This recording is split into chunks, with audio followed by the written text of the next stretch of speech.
Olá, dando sequência na série de vídeos relacionados ao ambiente do Laboratório Network, nós vamos falar um pouco sobre o vCenter. A gente já teve dando uma passada rápida para identificar alguns itens dentro dele, mas o nosso endereço do vCenter está no 192.6840.200. Futuramente a gente pode trabalhar a resolução DNS para colocar um lab22.inatel.br, tá? Se for necessário a gente coloca ali uma resolução DNS para facilitar o nome, né? lab22.inatel.br, fica mais prático do que ficar guardando vários endereços IPs, tá? Então, uma vez que eu fiz o acesso, eu vou seguir aqui com o cliente, né? Onde eu vou colocar minhas credenciais. Só lembrando que cada professor e também cada aluno que é responsável por monitoria das disciplinas vai receber o seu a sua devida credencial, né? Usuário e senha, para poder acessar o ambiente, né? Com os seus devidos privilégios, né? De administração, tá certo? Então, o logon eu tenho que fazer aqui com o nome que eu receber mais o domínio completo. Então, o nosso aqui sempre vai ser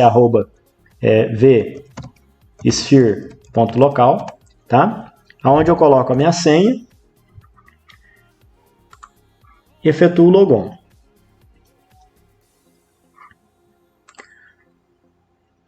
Bom, eu já falei para vocês sobre um overview básico, né? A questão do vCenter em si, que é o sistema operacional que está gerenciando os sistemas operacionais VMware ESXi que estão nos nossos hosts físicos, né? Então, nós temos lá dentro da nossa E9000 3 hosts físicos que contêm o sistema operacional VMware ESXi instalados nesses hosts.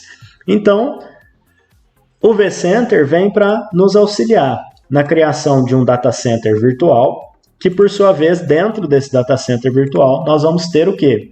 O conceito de cluster, né? Que eu falei para vocês no vídeo anterior. No meu cluster eu tenho os meus 3 hosts físicos, tá? Com o sistema ESXi instalado. Ok? A gente pode verificar aqui que todos são ESXi 7, tá? E a partir de agora vem a operação do sistema em si. Então, eu vou passar um overview rápido aqui para vocês sobre, por exemplo, o conceito de Virtual App. O Virtual App é um arranjo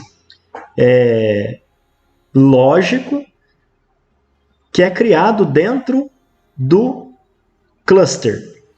Então, eu posso criar esse arranjo lógico e tratar ele com restrições, ou seja, com alocação de recursos, com melhor balanceamento de recursos, de acordo com o projeto, de acordo com a experiência que vai estar sendo executada.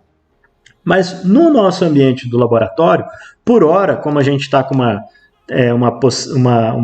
ideia de escassez, né, de recursos, né, que eu já falei no vídeo anterior que a gente tem uma capacidade computacional muito alta, né, aqui dentro do nosso ambiente.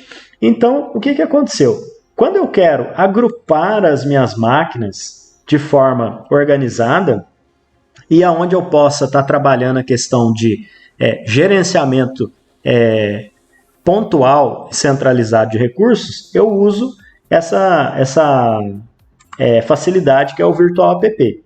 Tá? Então, aqui, ó, vejam vocês que na bancada 1, né, eu coloquei aqui a bancada 1 da disciplina T106. Né? Eu tenho aqui dentro desse Virtual App, isso aqui é um Virtual App, onde dentro dele eu tenho a facilidade de eu tratar sobre alguns itens de monitoramento, itens de configuração, itens de permissão, que no caso são um dos itens de grande valia para nós. Por quê? Porque quem que acessa o Virtual App bancada 1? Somente o usuário bancada 1 e somente o monitor dessa disciplina, tá? Então, eu posso trabalhar, além das permissões, com recursos. Então, eu posso determinar, ou seja, criar recursos de pool ou pool de recursos que vão ser compartilhados com esse virtual app, eu posso fazer a gestão das minhas máquinas, né? A gestão de storage, a gestão de rede e a questão relacionada com updates para o meu virtual app, ou seja, para as minhas máquinas. Então, como é que nós fizemos? Relacionado à disciplina T106, dentro dessa disciplina nós temos o laboratório de experimentos relacionado ao fundamentos de cibersegurança e também nós temos o laboratório realizado aos fundamentos de firewall. Como é que a gente subdividiu então?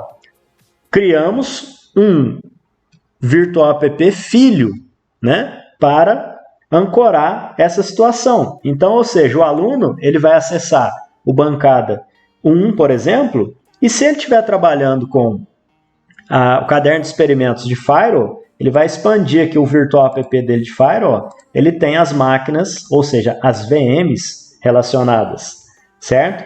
Se ele estiver trabalhando com o caderno de experimentos de fundamentos de cibersegurança, ele vai trabalhar com essas outras VMs que estão aqui, certo? Vantagens que a gente tem, por exemplo, do virtual app, que eu vou dar um exemplo aqui, por exemplo, no firewall. Se eu precisar ligar todas as máquinas de uma vez, eu dou um play ali, não máquina por máquina. Eu dou um play no meu virtual app, certo? Que é o de nome aqui, firewall. Se eu olhar aqui embaixo nas instruções, o que está acontecendo? As máquinas já estão começando a ligar, tá? Então, esse conceito do virtual app, ele traz uma vantagem para a gente enorme, né? Com relação à gestão dessas máquinas, tá? Então, eu tenho aqui uma máquina, duas máquinas, três máquinas. No caso, nós temos um pfSense, que é o nosso servidor. Depois, nós temos uma máquina Linux e uma máquina Windows, que serão os clientes, né? E vão estar trabalhando com essa máquina pfSense, tá? Então, eu posso determinar o quê? Uma ordem de ligação das máquinas. Por exemplo, nesse modelo aqui do firewall, eu não tenho obrigatoriamente uma ordem de ligação das máquinas, mas no modelo no virtual app, perdão, de fundamentos de cibersegurança, eu tenho uma ordem. Ou seja, a máquina que tem que ligar primeiro é o DHCP, é o meu servidor DHCP. Depois, as outras máquinas podem ligar, né, irem sendo ligadas de forma aleatória. Mas essa máquina DHCP tem uma premissa nela, que ela é a máquina que deve ser ligada primeiro, tá?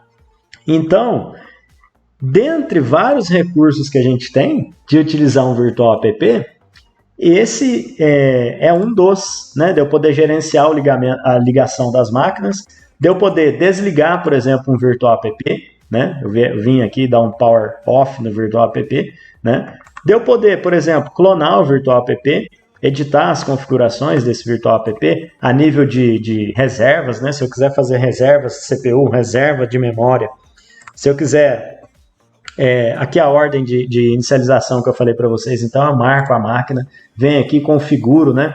Conforme eu quero, qual máquina que liga primeiro, coloco um delay, né? Ah, não, a máquina pfSense tem que ligar primeiro, então eu marco ela, coloco ela para ligar primeiro e ponho o delay nas outras máquinas superior, por exemplo, eu ponho 150 aqui, eu posso pôr 15 segundos, 10 segundos, aumentar o tempo, né, desses delays aqui, para eu poder estar estabelecendo o meu ambiente da ordem que ele deve ser estabelecido, tá? Na ordem que ele deve ser estabelecido, tá certo? Então, o conceito em si do virtual app é esse que eu tinha para passar para vocês. No próximo vídeo, a gente cria máquinas, cria virtuais apps e faz algumas experiências, tá certo? Obrigado a todos.